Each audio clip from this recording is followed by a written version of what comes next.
ஷாலும் கர்த்தருடைய நாமம் மகிமைப்படுவதாக. கர்த்தருக்குள் பிரியமானவர்களே, வேத வசனம் இப்படியாக சொல்லுகிறது: கைகளினாலே கட்டப்பட்ட கோவில்களில் அவர் வாசம் பண்ணுகிறதில்லை. அப்போஸ்தலர் 17:24.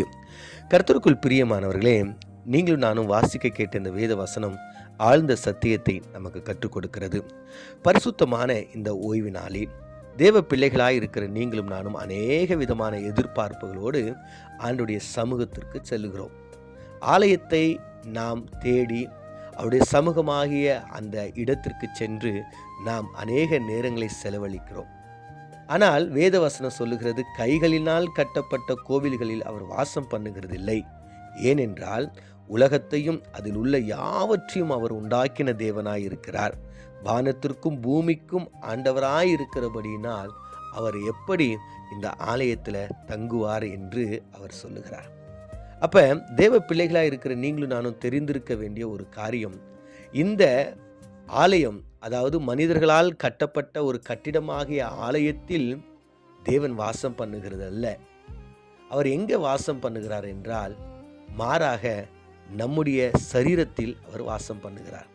அப்போனா ஆலயத்தில் எதுக்கு, அங்கே ஏன் போகணும் அப்படின்னு சொல்லிட்டு நிறைய கேள்விகள் நம்மளுக்கு எழும்பும்.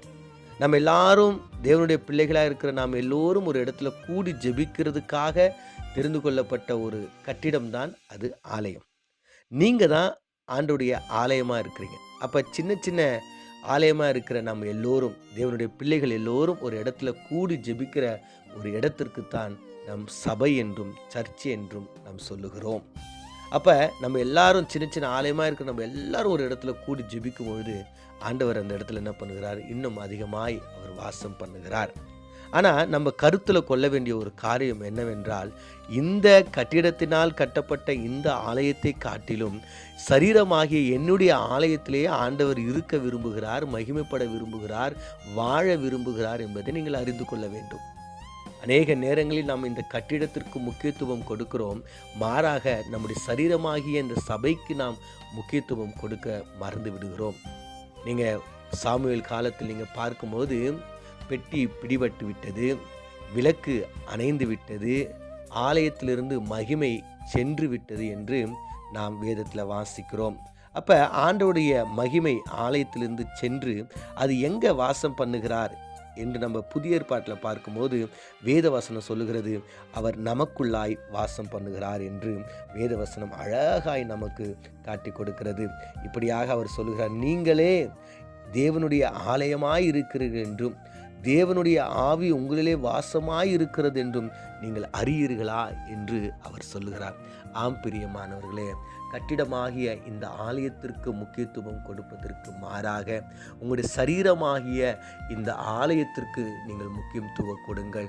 ஆண்டவர் இந்த சரீரமாகிய ஆலயத்தில் அவர் வாசம் பண்ண விரும்புகிறார். நீங்கள் ஆண்டுடைய சமூகத்துக்கு நேராய் நீங்கள் கடந்து செல்லும் பொழுது, ஆண்டுடைய சமூகத்துக்கு நீங்கள் கடந்து சென்று அவருடைய சமூகத்தில் நின்று அநேக காரியங்களை பெற்றுக்கொள்ளும்படியாய், அநேக காரியங்களை சொல்லும்படியாய் நீங்கள் செல்லும் பொழுது, உங்களுடைய ஆலயமாகிய இந்த சரீரம் எப்படியாக இருக்கிறது?